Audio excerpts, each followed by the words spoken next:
अच्छा, कुछ टाइम पहले ना मैंने इस चैनल पर ली बाडूगो की डुओलॉजी which is called Six of Crows duology that includes Six of Crows and the second part is called Crooked Kingdom, उसका रिव्यू किया था।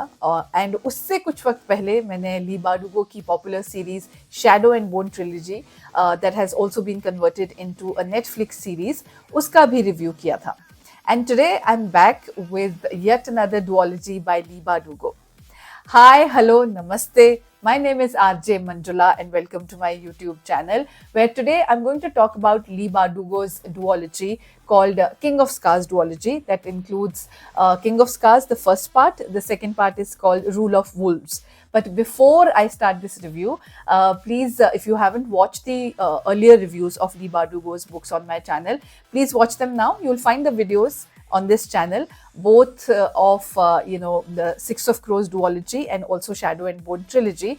And I'll also put the links in the description box below and also on the I button above. So do watch those videos, and you will know a lot about what Shadow and Bone trilogy and Six of Crows is all about, and what connection does it have with the books series that I'm going to talk about today by Lee Bardugo. So all my reviews on this channel are usually spoiler free, but I could not make a spoiler free review of this particular series because this has a solid connection to the earlier two series by Lee Bardugo, whether it is Shadow and Bone trilogy or it is Six of Crows duology. The today's book series has a lot of connections, and that can lead to a lot of spoilers. So if you are reading currently either Shadow and Bone trilogy or Six of Crows duology, or are in the process of reading them, then please skip this review, I would say, because it will spoil everything for you. Because this review will have certain things that will reveal the endings of the first two book series for you. So these are the books that I'm going to review today. This is called King of Scars duology by Lee Bardugo. So basically, Lee Bardugo has this universe called Grishaverse, where Grishas are special characters, you can say. They are people with some special powers. Basically, they can control elements and they can play around with them. Somebody can create a fire, somebody can play with ice, water, earth, or some people can control the air. So these are the people, some are healers, they can magically heal. Some are heart renders, they can drop your heart rates, and or they can heal you, they can change you. It is the whole process is called small science. Okay, so this is a Grisha verse where in this duology, especially King of Scars, there's a country called Ravaka. That's the only country that has Grisha safe in their palace, because दूसरी जितनी भी countries जो हैं उसके around, रावका के around, चाहे वो फिएडा है, चाहे वो ज़ेमिनी लोग हैं, बहुत सारे लोग जो हैं, चाहे कर्च है, वो लोग अगेंस्ट हैं ग्रीशा के। वो लोग ग्रीशा को एक आप कहते हैं ना कि विच, अगर आप हिंदी में कहें तो चुड़ैल, या बहुत अजीब डायन, ऐसे मानते हैं वो लोग। इन स्पेशल पावर्स को वो नॉर्मल नहीं मानते। सो इस वजह से ग्रीशा को हंट किया जाता है, उन्हें कभी कभी जिंदा जला दिया जाता है, मार दिया जाता है। Ravka is the only place where Grisha feels safe, and they are ruling that country along with the army, human army. Now, the first book, which I said, King of Scars, is about Nikolai. He is the king of Ravaka. And he's trying to get his country back after civil war, where everything around Ravaka was destroyed, but they somehow are managing that country. He has a very good team, King Nikolai. He has Grisha around him all the time. His team includes his general Zoya, and a healer, a heart render, and he has a scientist, David, in his team. He has Toila and Tamar, they are heart renders. He has Jenya and a lot of other people in his team, and he's trying to save Ravaka because it's a sinking ship. They don't have money, they don't have enough power, they don't have they don't have friendly neighbors.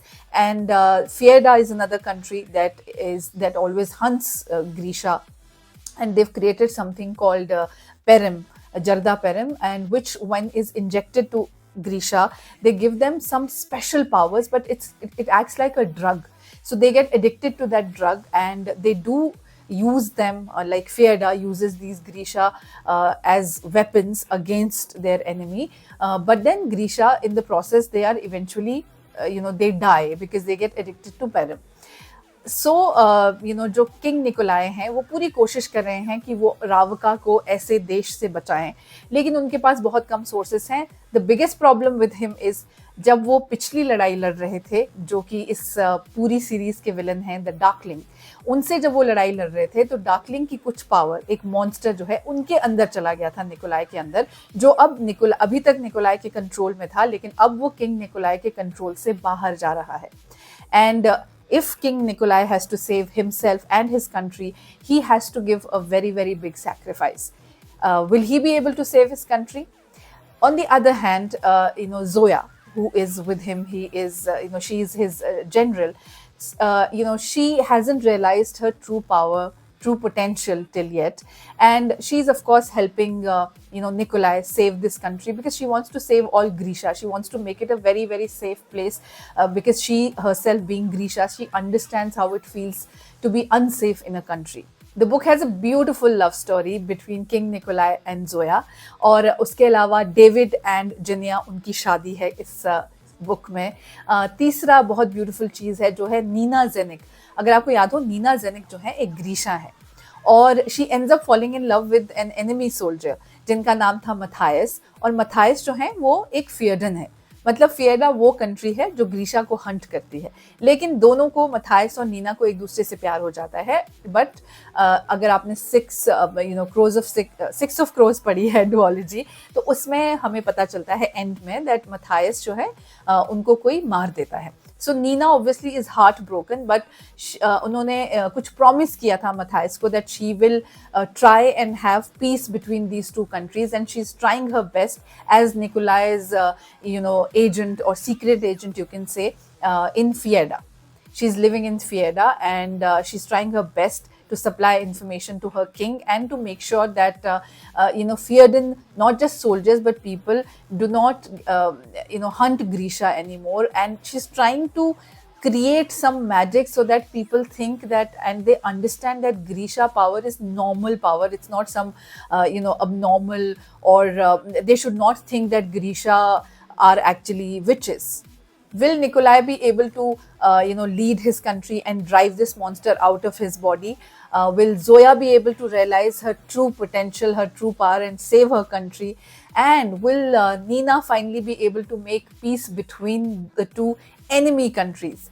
For that, you need to read the first part of this duology, which is called King of Scars. Now, coming back to the second part, which is called Rule of Wolves. So basically, in this part, Fierda gets very, very powerful now, because Fierda is a country now that knows that Ravaka is weak, and they have some special weapons. As I said, they are injecting Grisha with that special powder, and which makes them very, very difficult to defeat. And they are using Grisha against Grisha. And on the other hand, Ravaka's problems are not ending. Darkling is back. Yes, the man Alina Starkov killed in the Shadow and Bone trilogy is back, and how, I don't want to get into those details because that's very interesting when you read it. But so Nikolai doesn't even have enemies all around him. Now he's dealing with an enemy who's inside his own body, inside his country now, the Darkling. On the other hand, Zoya gets some special powers. She gets amplifiers. Amplifiers are actually some kind of special additions. When they are added to, Grisha, they multiply their powers. So Zoya gets a very, very special power. And but of course, in this part, she finally realizes her true potential. And as far as Nina's story is concerned, she gets a special person in her life finally, after crying for Matthias for so long, and she's still trying to get that peace treaty signed between the two countries. But of course, Ravaka has a lot of issues. So Ravaka में क्या ऐसा हो पाएगा कि Grisha और जो normal लोग हैं वो एक साथ मिलकर रहेंगे? क्या उनके दुश्मन जो फिएडा है, क्या रावका को हरा पाएंगे, या रावका को एक मौका मिलेगा शायद अब एक और जश्न मनाने का, जीत का? ये सब सवालों के लिए you need to read the book, the second part, Rule of Wolves. Now I love the book because I've always said I love Lee Bardugo's writing. She's very, very good. I don't know how she writes so well that every page has some new twist and you are hooked on to the book. Even the pages in the book, like for example, Rule of Wolves has some close to 590, 600 pages, and the first part also is close to 500 pages. In fact, more than 500 pages. But you will once you pick these books up, you're going to read it continuously. You won't be able to put the books down. But the only part that I found a little difficult to understand in this one, Nina Zenik story gets boring at times. मतलब जो Neena genic की कहानी है, जो वो as a fugitive या आप कह सकते हैं एज अ सीक्रेट एजेंट जो वो फिएडा में रह रही हैं, उनकी कहानी कभी कभी बहुत ड्रैग्ड लगती है. बिकॉज जो जोया और निकोलाई की लव स्टोरी है या नॉर्मल जो उनकी कहानी है वो बहुत इंटरेस्टिंग है. आप उसके बारे में और ज़्यादा जानना चाहते हैं, and specially when Darkling is back and you are trying to understand what will happen now. But उसके बीच में जब नीना की स्टोरी आती जाती है तो कभी कभी किसी जगह वो थोड़ी सी ड्रैग लगती है. Otherwise overall the book is super interesting, just like every other book of Lee Bardugo. The plus point of this book, which I found, is definitely Zoya and Nikolai's story, and their personal story as well, and definitely their love story. In fact, if you've read all Lee Bardugo's books, so there's a love story between Elena and Mal. There's another love story between Jenya and David. There's another love story between Inej Kafa and Kaz. So till now, I found Kaz and Inej's love story a little intriguing, basically a little interesting.